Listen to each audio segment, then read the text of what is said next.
Débat, analyse, opinion. Le réveil de l'info. C'est Atlantique Radio. Les décodeurs, 8h18. Messieurs, bonjour. J'accueille Taïb Aïs, expert financier et économique.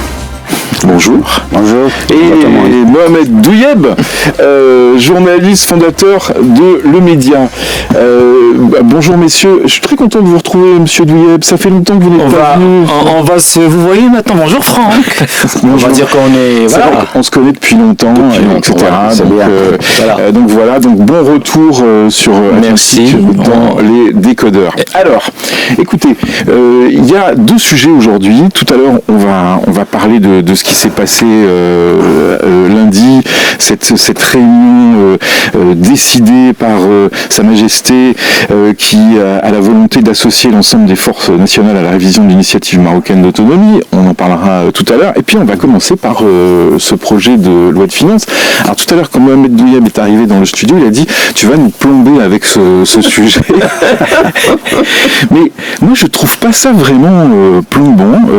Quand on s'intéresse un peu à ce qui se passe en ce moment au Parlement, par exemple, je trouve qu'il y a un vrai débat. Je trouve qu'il y a des propositions que les partis politiques jouent le jeu. On l'a vu avec l'USFP il y a quelques jours, avec cette proposition de taxer l'immobilier, on va dire. Qu'est-ce que vous en pensez de ça, de ce jeu démocratique sur ce projet de loi de finances ? C'est un jeu normal en fait dans une démocratie, donc c'est bien. Mais vous savez très bien que la majorité elle est bouclée, quoi. Donc c'est compliqué. C'est compliqué de proposer des choses, c'est compliqué de changer des choses. Enfin, disons les choses. Oui, bien sûr. Mais globalement, c'est toujours intéressant de débattre. Et de parlementer, et de parler. Oui, c'est le rôle des parlementaires. C'est vrai. Voilà, donc, et d'avoir un discours contradictoire, donc entre les différents partis, entre les différentes tendances, évidemment avec les différents lobbies aussi qui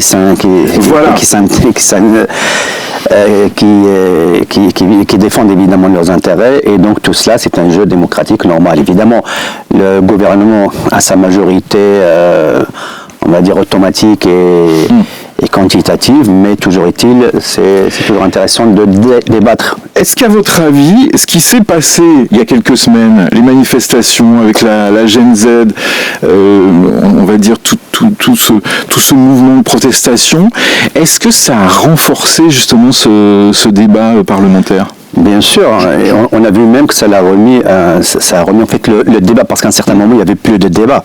Et puis là, du coup, après justement ces événements qui sont intéressants, on a vu même au niveau de la télévision officielle, il y a des débats. Oui. Donc là, en fait, effectivement, ça a donné du sens au débat, ce qui est une bonne chose. Parce qu'en fait, ce qui est dangereux, c'est l'absence de débat. Quand il y a un débat, même qui doit être un débat contradictoire, ça permet toujours de relever les faiblesses, de corriger les trajectoires et de se remettre en question à chaque fois, notamment pour les personnes qui prennent des décisions, notamment le gouvernement, et donc avoir un débat contradictoire dans l'espace public, c'est toujours une bonne chose. Et l'absence de débat est toujours mauvaise et toujours dangereuse. En tout cas, ce qui est bien, c'est avec ces débats qui sont retransmis en direct, c'est que effectivement, ça montre le débat, ça montre aussi le travail du politique, parce que il y a toujours. Ça montre le travail ou l'absence du travail. L'absence de travail, mais là, on filme quand même des gens qui travaillent. Il y a souvent pas mal de fantasmes dans la population autour de ça. Et les réseaux sociaux. Il y a les réseaux sociaux aussi. Et les réseaux sociaux, bien sûr.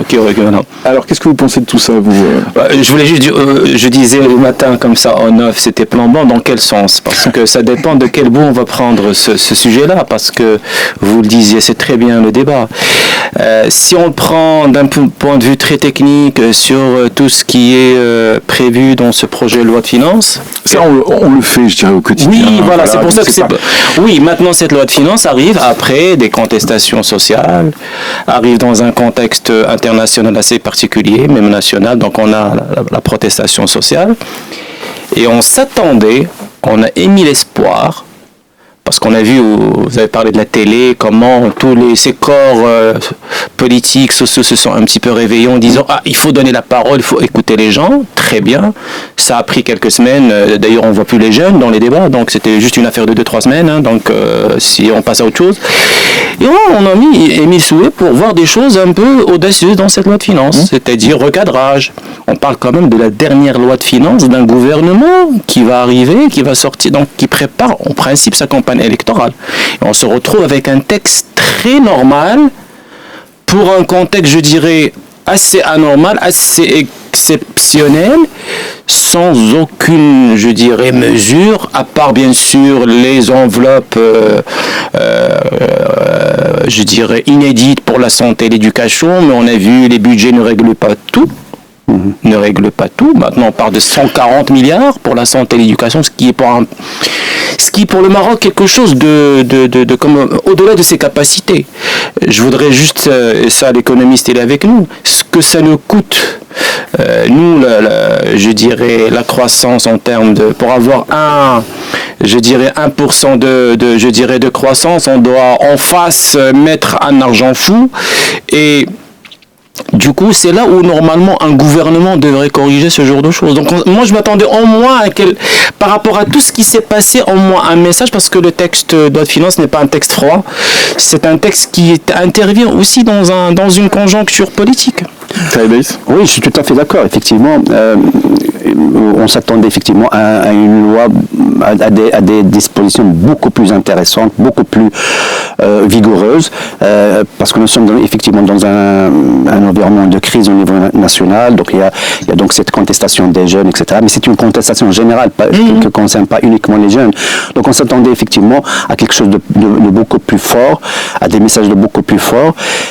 Notamment, c'est la dernière loi de finances de ce gouvernement, donc il fallait vraiment marquer le coup, etc.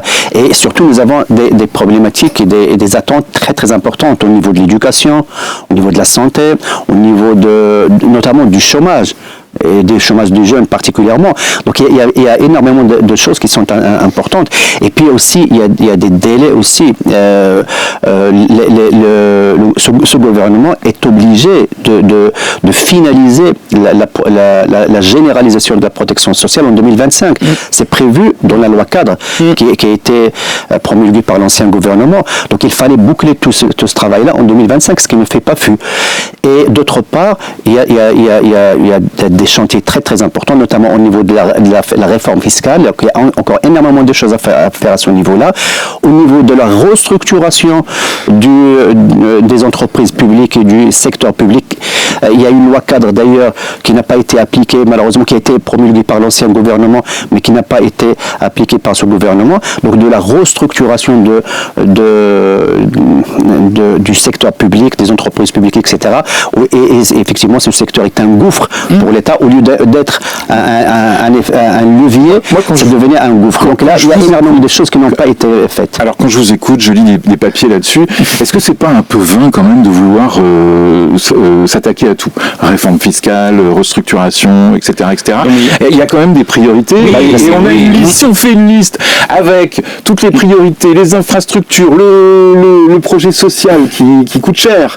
C'est le rôle du gouvernement. Non, oui, c'est le rôle du gouvernement, mais après on va avoir Mais tout ça, c'est des priorités. On parle de ça pourquoi? Moi, je pense, de mon point de vue, on parle de ça en termes de l'État. Il est là pourquoi? Enfin, quand je dis un gouvernement qui est quand même un levier de l'État, il est là pour une certaine efficacité. Exactement. Au-delà, j'enlève les casquettes politiques, j'enlève si on en reste encore, mais c'est une question d'efficacité. On va pas, ce gouvernement, bien évidemment, il est arrivé dans un certain contexte, il a dû faire face à des contextes qui sont difficiles, on rappelle la crise Covid, La crise Covid, c'est l'ancien gouvernement. Non, c'est celui-là aussi. Il a géré un peu après. Donc, toute la gestion, je dirais, enfin, la forte gestion, c'était ce gouvernement quand même. Non, c'est l'ancien gouvernement. Parce qu'en fait, ce gouvernement est arrivé en 2021. En octobre 2021, c'est déjà terminé. C'est déjà. Mais en 2021. Mais il avait quand même il a dû gérer un petit peu toute la conséquence de cet épisode-là. On va dire. On est déjà passif du Covid. En fait, en fait, on a déjà en 2021, il faut rappeler qu'en 2021, le Maroc a atteint un score important au niveau de la croissance et on est arrivé pratiquement à 9% au niveau de la croissance. Donc on a dépassé cela. Donc c'est ce qui est quand même important. Et en 2022, on retombe à 0,7%. Voilà, mais donc, justement, donc sacrée courbe. Messieurs, ne vous inquiétez pas, vous êtes là jusqu'à 9h30. Alors, on va continuer de parler de ce sujet juste après les infos. Et puis, on aura au téléphone avec nous un autre économiste, Ali Rambouri, pour parler de tout ça. Juste après la pub, les infos de 8h30 avec Karim Droné. Les décodeurs, la suite. Alors on parle du PLF 2026, on avance ce matin avec mes deux décodeurs, Mohamed Douyeb, journaliste, fondateur de Le Média, et Taïb Aïs, expert financier et économique. Monsieur Aïs, j'ai lu hier que l'agence de notation Fitch Ratings observait, on va dire, tous les travaux autour du PLF. Est-ce que c'est important de rassurer les agences de notation ? Écoutez, c'est toujours intéressant parce qu'effectivement, ces agences de notation... Ça rapporte quoi au Maroc de rassurer les agences de notation comme Fitch ? C'est très important pour le Maroc parce qu'en fait, vous savez, avant d'investir dans un pays, pour les grands investisseurs, les grandes structures qui investissent au niveau international, la première chose qu'ils voient, ils regardent le doing business avant qu'il existait au niveau de la Banque mondiale. Malheureusement, il n'existe plus depuis 2020. Mais également, ils regardent en fait les notations des différentes agences de notation et donc ils voient le risque payé et l'acceptabilité d'investir dans un pays ou dans un autre. Parce qu'en fait, ce qui se passe, c'est que les IDE, les investissements directs étrangers, c'est des grandes sociétés, c'est des grands groupes, c'est les fonds de pension, etc., qui ont beaucoup d'argent et donc qui cherchent à investir dans un pays. Donc ils cherchent le pays qui va accepter le plus, qui va donner le plus, qui va le rémunérer le plus, mais surtout où il y a le moins de risques. Et donc, quand vous avez un pays qui a été dégradé au niveau de la note par ces différentes agences de notation, évidemment, ces investisseurs-là, ils vont pas venir. Donc, ils vont aller ailleurs. Et même aussi au niveau des banques, des sociétés de financement, donc quand ils vont octroyer un crédit à un pays qui a été dégradé, qu'est-ce qu'ils font ? Ils vont augmenter la prime de risque. Et donc, le coût de ce financement devient plus cher. Et donc, ça va pénaliser le pays. Voilà donc en gros. Mais est-ce qu'il est rassurant ce PLF ? Ça dépend de quel bout on le prend. Maintenant qu'on a dit pourquoi c'était important de rassurer les agences de notation, est-ce qu'il rassure ? Est-ce qu'il vous rassure, vous ? Oui et non. Voilà. En fait, au niveau macroéconomique, il y a quand même des choses rassurantes. Par exemple, on tend vers un déficit de 3%. C'est bien, donc on était à 5%. Les agrégats sont bons. Donc les agrégats macroéconomiques sont globalement bons, donc c'est une bonne chose. Donc on maintient les finances publiques au vert, ce qui est important, c'est très très important pour les pays. Donc maintenant au niveau micro-économie, au niveau donc des entreprises, des PME, des ménages marocains, là c'est autre chose. Oui. Moi je voulais juste, parce que je disais un indicateur tout à l'heure et j'avais un petit peu loupé le chiffre, je disais 1% de croissance au Maroc, ça coûte 10% du PIB, donc ça nous coûte beaucoup la croissance. Je mets le terme, on trime pour un point de croissance. 10% de PIB pour 1% de croissance. C'est intéressant. Alors attendez, ce qui est intéressant là-dessus, c'est intéressant de revenir là-dessus, parce que souvent on balance des chiffres comme ça et on n'explique pas aux auditeurs, parce qu'on pense que tous les auditeurs sont des grands économistes. Oui. Alors je vous propose un truc, je vous propose d'écouter la publicité ou de ne pas écouter la publicité et on se retrouve juste après. Une conversation justement sur ce chiffre dont tu parlais, et puis on va accueillir messieurs Ali Rambouri, économiste, qui est là avec nous. Bonjour, comment allez-vous ? Bonjour, ça va bien. Alors, prenez vos casques parce qu'on va pouvoir échanger tous ensemble. Alors, Mohamed Douyeb, c'est à vous. Ouais, moi c'est surtout ce point important dont on parle toujours dans les lois de finances, c'est cette croissance-là. Et cette croissance qui nous coûte beaucoup. Alors, on a beaucoup débattu sur le comment, le pourquoi, mais là, les faits sont têtus, on n'arrive pas à placer jusqu'à 5%, même dans les ambitions les plus, je dirais, optimistes. Pourquoi, au niveau de la croissance, on a du mal? C'est surtout ça, avec une commande quand même publique qui est quand même dense. Est-ce que c'est le privé qui joue pas le jeu? C'est là où ça coince, c'est ça le plus important pour moi, parce qu'on a besoin de croissance. On veut de la croissance. Oui. On veut de la croissance. Vous aussi, monsieur Aïs, vous voulez de la croissance? Oui, en fait, c'est pas à moi de la vouloir, mais en fait, disons que pour justement, nous avons un chômage qui est autour de 13%. Ce qui est quand même important. Et pour justement résorber ce chômage et créer des postes pour les jeunes en général, pour la population en général, mais surtout pour les jeunes, et notamment pour les jeunes diplômés. Donc nous avons besoin d'une croissance importante. On parle d'une croissance de 7% à 8%. Donc nous avons de 7 à 8%. Là, on est encore loin. On tourne autour de 3% depuis, on fait une moyenne de ces 5 dernières années. Nous avons 4 dernières années, nous avons une moyenne de entre 2,5 et 3%. Donc on est très en dessous donc de ce qui devrait être cette croissance. Et donc en fait il va falloir activer un certain nombre de mécanismes pour justement atteindre cette croissance, ne serait-ce que 5 à 6%. Déjà 5 à 6%, on peut baisser le taux de chômage vers 8%. 8 à 9%. Il y a l'autre point que vous avez souligné, c'est que ce qui est important, c'est que justement on dépense, le marché dépense énormément d'argent pour créer un petit chouïa de croissance. Et ça, c'est dangereux. Parce que justement, c'est ça en fait la grande problématique, c'est que nous avons vu, par exemple, que nous avons augmenté les budgets de la santé, les budgets de l'éducation, nous avons social en général, nous avons également un budget très très important de l'investissement public. Donc tout ça, c'est bien. Mais qu'est-ce que ça crée au-delà de ces chiffres? Et est-ce qu'on arrive justement à créer de la croissance qui génère la création de postes de travail, et donc pour diminuer le chômage? C'est ça en fait ce qui est important, et de créer la croissance. Alors, et là, évidemment, ça ne vient pas. Et la grande problématique, c'est que est-ce que ces fonds, ces budgets sont bien utilisés d'une façon transparente? Alors, monsieur Rambouri, vous êtes là au téléphone. On l'a dit, il nous faut de la croissance, mais la croissance nous coûte cher. Donc c'est un dilemme, c'est un sacré dilemme. Quelle est votre analyse à vous là? Je pense oui, je suis tout à fait d'accord. On a besoin de la croissance. Le nouveau modèle de développement, il parle d'une vitesse de croissance de 7% pour essayer d'atteindre nos objectifs, c'est-à-dire de se transformer en pays émergent dans l'horizon de 2035. Mais le problème, c'est plus grave que ça. C'est-à-dire, même si on peut réaliser de la croissance, même si on peut réaliser ces 7% et c'est 6% à 7% de croissance, mais on a un problème fondamental au niveau de notre croissance. On a une croissance qui est pauvre en matière de génération de postes d'emploi.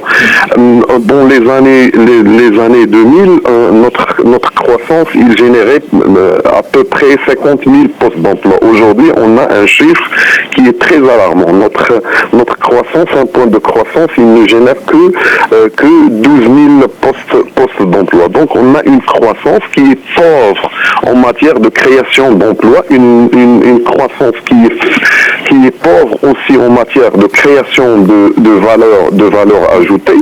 La cause est détectée, la cause est analysée suite au rapport, je me réfère au rapport du nouveau modèle de développement. On a un problème au niveau de notre investissement. C'est-à-dire aujourd'hui on a un investissement qui est dans ces 2 tiers, c'est un investissement public, un investissement qui a un problème en matière de rendement. Cette c'est-à-dire aujourd'hui, par exemple, en matière de l'ICOR, l'ICOR c'est un indice international en matière de rendement de l'investissement. Notre investissement, on investit à peu près 10 dirhams pour avoir 1 dirham. Par exemple, si on prend un exemple d'un pays comme le Maroc, ou plutôt similaire aux conditions du Maroc, c'est-à-dire l'Égypte, chaque 10 dirhams investis, il génère un rendement de 10 dirhams. Donc on a un problème fondamental dans notre configuration et notre système d'investissement, qui est un système majoritairement public. Donc c'est pour cela que le nouveau modèle de développement, il prévoit une nouvelle équation en matière d'investissement, c'est-à-dire les 2 tiers d'investissement, ils doivent être des investissements privés, et le 1 tiers qui reste un investissement qui est public. Donc si je comprends bien, est plus grave. Voilà, si je comprends bien. Si on essaye, même si on réalise des points de croissance, on restera toujours dans une optique limitée en matière de création et de génération de postes d'emploi. Vous voulez ajouter quelque chose, monsieur Non, si je comprends bien, notre développement nous coûte très cher. Hein. Oui, effectivement, en fait, c'est ça la problématique, c'est que justement, malgré l'effort au niveau donc de l'investissement public, par exemple, on est arrivé à 380 milliards de dirhams, ce qui est important. Et sachant que l'objectif du gouvernement, c'était d'inverser l'investissement. Donc, au lieu d'avoir les 2 tiers publics et 1 tiers privé, avoir l'inverse, donc les 2 tiers privés et 1 tiers public. Mais pour cela, justement, il va falloir revoir tout notre environnement des affaires, en fait. Il y a un travail qui a été fait entre 2012 et 2020 au niveau donc de l'amélioration de l'environnement des affaires, et ça a donné des résultats intéressants, puisqu'en fait en 2012 on était classé 130e au niveau mondial. En 2020 on est arrivé à 50 ou 53. Donc on a fait un progrès extraordinaire, ce qui est bien, mais il fallait continuer justement cet élan pour justement améliorer encore davantage notre environnement des affaires, parce qu'en fait vous ne pouvez pas demander au privé d'investir à hauteur de 2 tiers d'investissement, et donc de contrebalancer donc l'investissement public, et de passer de 2 tiers à 1 tiers public et 2 tiers privé, si l'environnement des affaires au Maroc est encore archaïque au niveau de l'administration, au niveau des procédures, au niveau des autorisations, au niveau du financement, au niveau de la commande publique, au niveau de l'accès au marché, au niveau de l'accès au foncier, etc. Ça s'est amélioré, mais ça s'est amélioré, sur certains aspects, mais pas. Nous avons encore un grand déficit qu'il va falloir travailler, et il va falloir travailler justement sur ces différents aspects pour justement permettre, ne serait-ce qu'arriver à 50-50 au niveau de l'investissement privé, et donc de donner en fait un peu d'oxygène aux entreprises, notamment les PME. Vous savez que ce sont les PME qui créent le plus d'emplois. Bien sûr, ce sont les PME qui créent la croissance.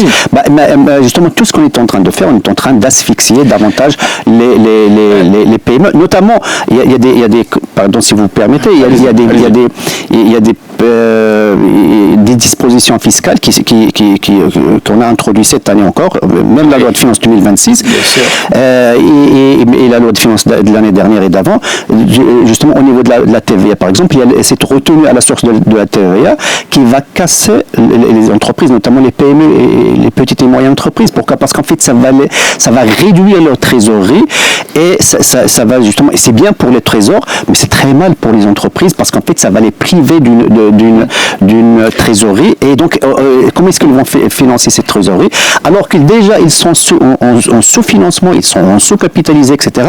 On leur prend encore davantage une trésorerie qui est importante au niveau justement de cette ponction de la TVA. Ali Rambouri et Mohamed Douyeb, est-ce qu'on peut régler alors, évidemment, je ne suis pas naïf, tous ces problèmes avec un PLF, mais si, quand même. Il peut donner une certaine... Non, il peut donner... il y a tellement de choses à faire. Moi, j'ai l'impression que tout ça ne va pas rentrer dans le PLF. Hein. Non, mais je crois qu'il y a un parti pris. Peut-être, rapidement, je dis, il y a les infrastructures, on est dans la continuité. Il y a aucun... ce gouvernement, il est dans ses bottes, il lâche rien, il n'y a pas d'audace, donc on parle d'un PLF qui va assurer déjà la généralisation de la protection sociale et le reste, voilà. Ali Randouri, c'est vous qui allez terminer cette thématique parce que on pourrait parler pendant presque des heures, je crois, sur l'antenne d'Atlantique. Allô ? Vous êtes là ? Allô, oui. Alors pour répondre... Pour répondre à la question que je posais, c'est est-ce qu'on peut mettre toutes ces choses-là, tout ce qu'on a à faire dans un PLF?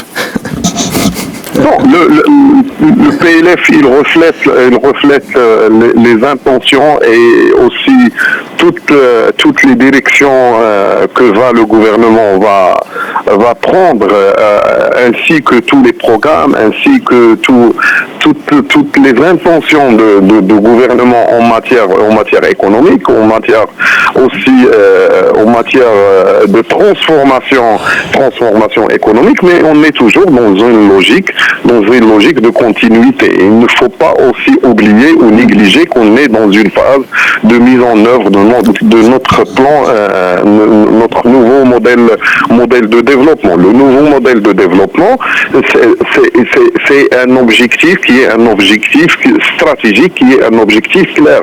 C'est de se transformer en un pays émergent dans l'horizon de 2035. Pour se transformer, il faut introduire beaucoup de programmes, beaucoup de mesures afin de pouvoir arriver à ce but. Donc j'ai envie de vous dire, il y a du travail. Il y a du travail. Merci beaucoup d'être passé dans les décodeurs aujourd'hui. Et puis messieurs, vous restez avec nous puisque dans un autre sujet, juste après la pub et les infos. C'est Atlantique Radio. Retour des décodeurs à 9h et presque 8 minutes avec nos deux décodeurs d'aujourd'hui, Taïbaïs, expert financier et économique, Mohamed Douyeb, journaliste, fondateur de Le Média, qui a été très gentil aujourd'hui. Je me demande si vous n'avez pas été plus méchant que vous d'ailleurs, ce qui est assez bizarre. Bon, écoutez, voilà. Deuxième sujet, le roi Mohamed VI poursuit sa volonté d'associer l'ensemble des forces nationales à la révision de l'initiative marocaine d'autonomie. Il a invité lundi les responsables politiques, les chefs de parti représentés au Parlement. Ça, c'est un épisode de l'après 31 octobre. J'aimerais qu'on parle de l'après 31 octobre. D'abord, dans un premier temps, vous en pensez quoi de cet ordre royal, justement, d'impliquer les chefs de parti, les partis politiques ? Je pense que c'est un acte qu'il faut inscrire dans une certaine, je dirais, normalité.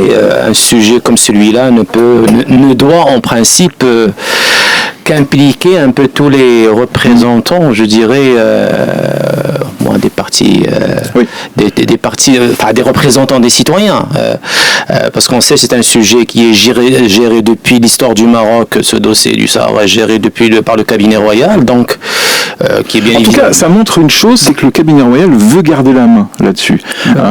Vous avez certainement vu les déclarations de Staffan de Mistura, émissaire du président de l'ONU, qui je sais plus, je crois que c'était mercredi ou jeudi, a commencé à dire on attend. Il faut y aller quoi. Ouais, on attend j'attends un programme. Oui, j'attends un programme.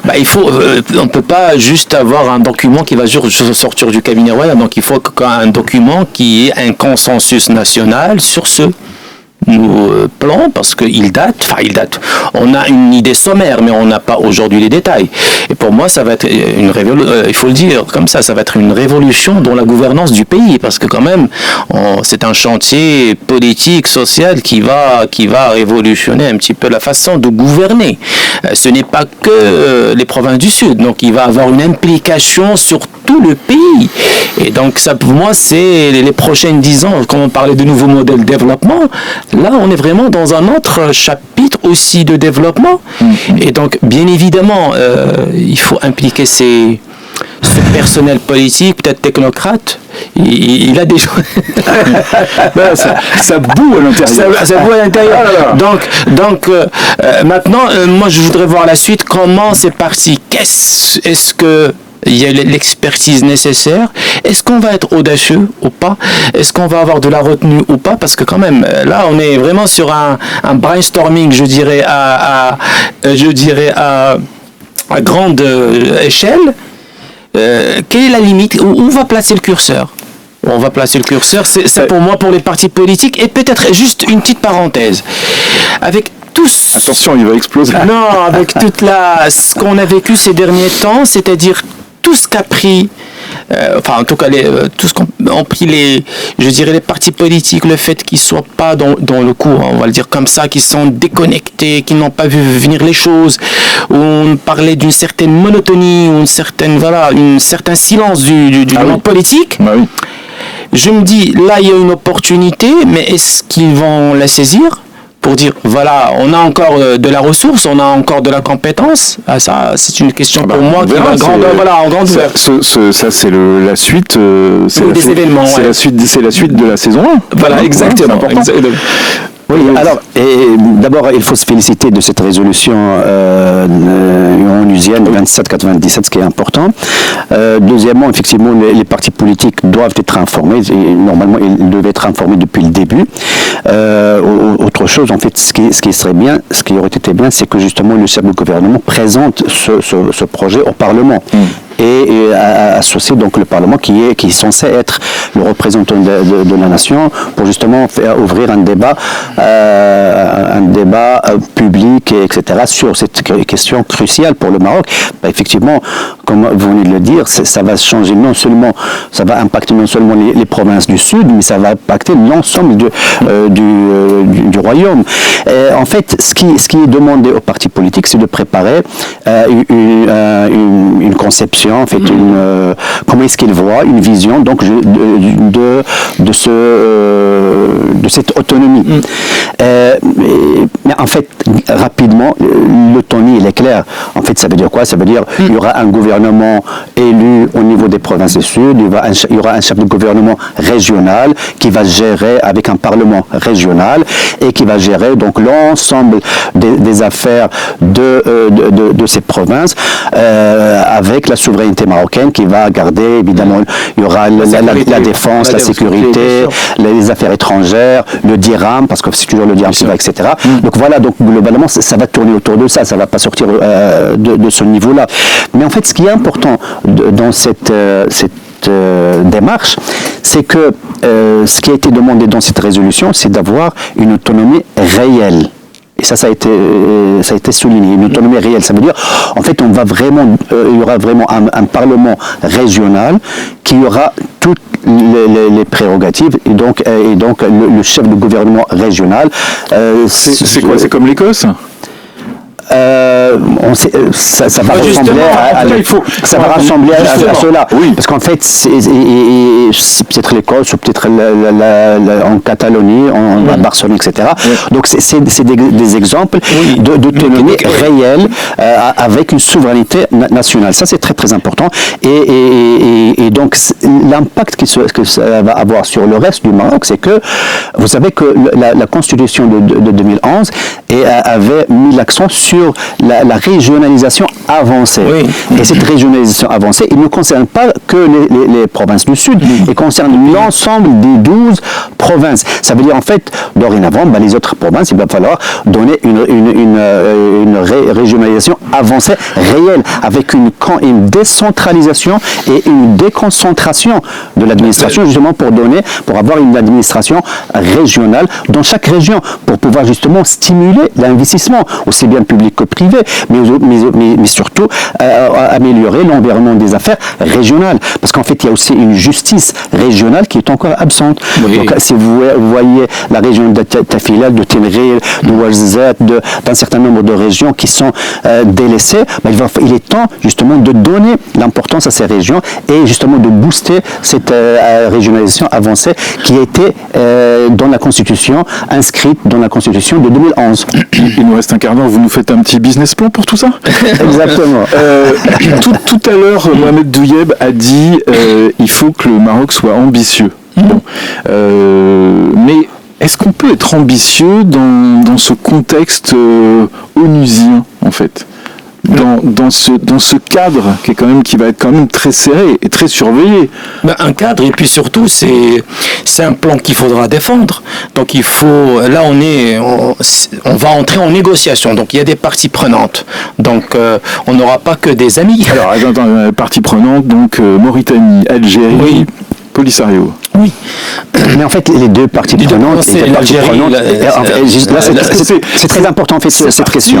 Parties prenantes ont été identifiées, citées par Staffan de Mistura. Oui, mais la vraie partie prenante, la vraie partie prenante en fait, c'est le gouvernement du Maroc, c'est l'État du Maroc et les Sahraouis.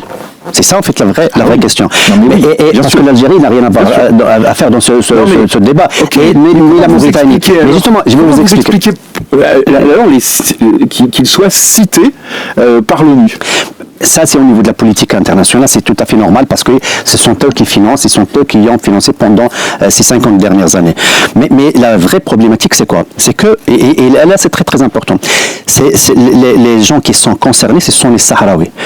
Quels sont justement les Sahraouis? Les Sahraouis, vous savez, le Sahara, ça commence à partir du Sahara marocain et ça se termine en Arabie Saoudite, en Iran, en Afghanistan. Tout ça, c'est le Sahara. Et les Sahraouis, qui sont les Sahraouis? Les Sahraouis, il y a des Marocains Sahraouis, il y a des Algériens Sahraouis, il y a des Mauritaniens Sahraouis, il y a des Tchadiens Sahraouis, il y a des Maliens, il y a des Nigériens, qui sont, tous ces mondes-là, des Libyens sont des Sahraouis. Et d'ailleurs, lorsque Kadhafi avait financé ce mouvement, il l'avait financé en tant que Sahraoui, parce que lui-même, il se considère comme Sahraoui. Voilà, et donc maintenant, la question. Qu'est-ce que vous voulez dire? Ce que je veux dire, c'est que la vraie question, quels sont les Sahraouis? Les Sahraouis, ils sont, scientifiquement, ils ont été recensés par l'Espagne en 1974. Et il y en a 74 000. Et ces Sahraouis sont identifiés et ils ont un numéro, donc chacun a un numéro qui commence par un C avec un chiffre et c'est répertorié par la MINURSO. Et donc c'est Sahraouis, uniquement ceux-là, qui ont droit justement à la parole. Et les Sahraouis qui sont à Tindouf, enfin ceux qui sont à Tindouf, il y a beaucoup de Sahraouis, mais des Sahraouis maliens, des Sahraouis algériens, des Sahraouis mauritaniens, des Sahraouis nigériens, même des Soudanais qui sont à Tindouf. Ceux-là, ils ne sont pas concernés. Et c'est là la vraie problématique pour l'Algérie. D'accord. Pour l'Algérie, parce qu'en fait, ce qui va se passer, ceux qui vont rentrer, et ça c'est très très important, ceux qui vont rentrer, ce sont uniquement et exclusivement ceux qui ont été répertoriés par l'Espagne et leurs enfants. Ça c'est passionnant. Et justement. Et donc, mais la problématique, attention, la problématique c'est quoi? C'est que il y a 90% des Sahraouis marocains qui ont été recensés par l'Espagne et qui ont droit à la parole et qui sont déjà au Sahara marocain. Il y a les 10% qui sont à Tindouf. Mais il y a tous les autres, c'est pas des Sahraouis, c'est des Maliens, c'est des Soudanais, c'est des Mauritaniens, c'est des Algériens, etc. Donc ceux-là, ils vont pas rentrer. Ils n'auront pas droit de rentrer. Mais qu'est-ce qui va se passer? Ça va créer un vrai problème pour l'Algérie. Comment les gérer? Parce qu'en fait, c'est pas des Marocains, c'est pas des Sahraouis marocains. Il va falloir leur dire, écoutez, on s'excuse, après 50 ans, vous rentrez chez vous, au Soudan, au Mali, etc. Mais c'est impossible. Donc là, c'est un problème. Là, c'est un problème algérien. Oui, c'est là où il va falloir être ambitieux. Oui, mais comme tu disais, il y a ce cadre onusien. Mais ça fait un problème de plus à l'Algérie. Oui. C'est le vrai problème en fait. Ouais. C'est le vrai problème parce qu'en fait, ils doivent les résoudre. Parce qu'en fait, au Maroc, nous avons les Sahraouis marocains, ils sont là. Les 90%, ils sont déjà là. Mais ceux qui sont là-bas, vous savez, la plupart des dirigeants du Polisario ne sont pas Sahraouis, n'ont pas été comptabilisés, n'ont pas été recensés par l'Espagne et par la MINURSO. Donc ils ne sont pas concernés. Des dirigeants, le ministre, plusieurs ministres ne sont pas concernés. Ils n'ont même pas le droit de parler. Il y a beaucoup, d'ailleurs les fondateurs même du Polisario, il y en a beaucoup qui ne sont même pas du Sahara occidental. Ils sont de Gulmim, ils sont de Tantan, ils sont d'Agadir, etc. Donc c'est des Marocains, 100%. Donc ils n'ont même pas droit à la parole. Et ils sont, par exemple, Abdelaziz, un des leaders du Polisario, et de Marrakech. Vous voyez, et maintenant, valeur aujourd'hui, il y a énormément de ministres du Polisario qui sont des Maliens, qui sont des Mauritaniens, qui sont des Algériens aussi. Bref, non, moi je disais sur le cadre onusien, on va pas faire sans. De toute façon, cette question-là, on la traite dans un cadre onusien. Donc tout, là après la résolution, on doit bien se mettre avec des parties prenantes. Maintenant, on verra comment tout cela va s'organiser, mais en parlant d'ambition, là, il faut présenter un projet qui doit être le plus, je dirais, fédérateur possible et qui puisse avoir c'est là ta première question, enfin la question sur le fait d'impliquer les partis politiques, c'est d'avoir un projet qui est le fruit d'un consensus, je dirais national, c'est-à-dire là qu'il y a un peu le label, je dirais national. Donc ce n'est plus bien sûr le cabinet royal, c'est lui qui gère directement, historiquement parlant, et ça va être le cas pendant, parce que c'est une question de sécurité, je dirais, c'est la première cause nationale, et donc on va voir comment ces parties prenantes vont agir, parce qu'on a, à valeur aujourd'hui, on n'a pas encore d'eux. Maintenant, je pense que du côté marocain, le projet doit être fourni, le document doit être fourni. Je pense qu'on a dû bien avancer. On ne va pas attendre une résolution pour commencer à travailler sur un plan. Le Maroc sait ce qu'il a. Je pense qu'il y a déjà des choses sur le terrain qui sont déjà, en termes d'infrastructures, qui sont déjà en place. Maintenant, c'est la réponse politique qui m'intéresse, moi. C'est-à-dire, qu'est-ce qu'on va mettre dedans et jusqu'où, quels sont d'un côté comme de l'autre, jusqu'où on va aller en termes de concessions, parce que c'est très important.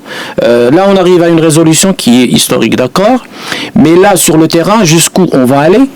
Est-ce qu'on va avoir une exception, un modèle marocain qui va pouvoir fournir certaines aussi, je dirais, d'autres avantages, parce que quand même l'idée, c'est pas comme c'est vrai, ce sujet-là de qui est ça, c'est un débat éternel sur le fait qu'il soit d'un pays comme de l'autre, mais là je pense que pour voir l'avenir, c'est beaucoup plus une question de jusqu'où je peux donner des concessions ou pas, d'un côté comme de l'autre. En fait, pour la population, il est clair, parce qu'en fait, nous avons un fichier qui est espagnol, qui a été repris par la MINURSO, qui existe. Donc, on n'a pas de problème à ce niveau-là.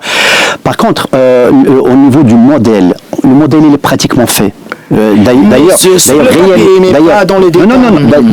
même réellement sur le terrain, sur le terrain au Sahara, je ne sais pas si vous connaissez l'Aïoun de Dakhla, j'ai visité plusieurs fois, je connais un peu comment ça se passe là-bas. Déjà, c'est les gens de l'Aïoun, c'est des Sahraouis, des vrais Sahraouis, qui gouvernent déjà pour la plupart. Il y a des élections, donc maintenant les différents maires, les différents présidents de région, les différents présidents de préfectures, des chambres, etc. C'est déjà des gens de l'Aïoun, de Dakhla, de Boujdour, de Smara, etc. Donc en quelque sorte, c'est déjà cette population qui gouverne déjà. D'accord ? Donc nous avons déjà, par exemple, à l'Aïoun, vous avez le conseil, le conseil de la région. Le conseil de la région, il va se transformer, les différents conseils régionaux de l'Aïoun, de Dakhla, etc., ils vont se transformer en parlement. Et le président du conseil, ça va être donc le chef de gouvernement, et qui va désigner donc un certain nombre de ministres. Et donc, ce que vous voulez dire, c'est qu'il y a déjà des bases, en fait. Nous avons déjà l'ensemble des bases. Et la conception, en fait, de cette autonomie, elle est déjà pratiquement faite. Parce qu'en fait, les gens de Sahara, ils auront l'ensemble des prérogatives pour gérer leurs biens. Et le Maroc aura la souveraineté au niveau de la sécurité, au niveau des frontières, au niveau des ministères des Affaires étrangères, au niveau de la monnaie, et c'est tout. Il est 9h24, écoutez. Vous écoutez les décodeurs d'Atlantic Matin. Les débats express. Alors ça, c'est une petite nouveauté qui nous permet de mettre encore plus de morceaux d'actualité à l'intérieur des décodeurs. Bon, il nous reste peu de temps. Je voulais avoir votre avis sur la visite de Mahmoud Abbas à Paris. C'est Abbas qui présente un projet de constitution qui s'engage à des réformes internes, des élections, la gouvernance, dans cette optique de l'État. Oui, oui, j'ai entendu ça ce matin, mais ça c'est plus de la communication plus Macron. Je pense que là... On va sortir de Macron. Oui, je dis, c'est important. Ce qui est intéressant, c'est de voir aussi, enfin intéressant ou pas d'ailleurs, Mahmoud Abbas, 90 ans quand même. Hein. Oui, en fait, Mahmoud Abbas n'est plus président légalement depuis déjà une dizaine d'années. Donc, depuis une dizaine d'années, il devait refaire les élections. Donc, en fait, c'est une coquille vide qui est maintenue par l'occupation d'ailleurs, par l'occupation et qui est maintenue juste au niveau formel. Faut le dire. Oui, justement. Il n'a plus avec Mohamed Douillet, c'est de la communication. Mais c'est de la communication. C'est de la communication. C'est de l'invité.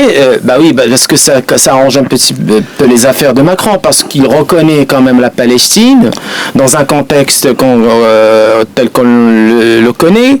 Et là, il est il poursuit un petit peu. Donc, quel interlocuteur il peut avoir en face à part Abbas?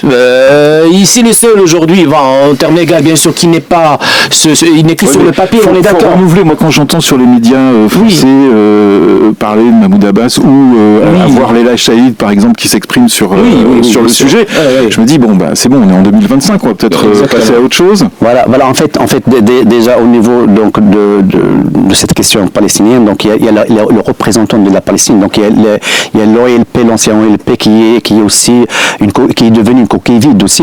Donc il va falloir la renouveler pour faire entrer les vrais acteurs au niveau de la Palestine, qui représentent la Palestine, notamment le Hamas, notamment les différentes factions qui créent vraiment l'actualité et qui créent vraiment et qui tracent justement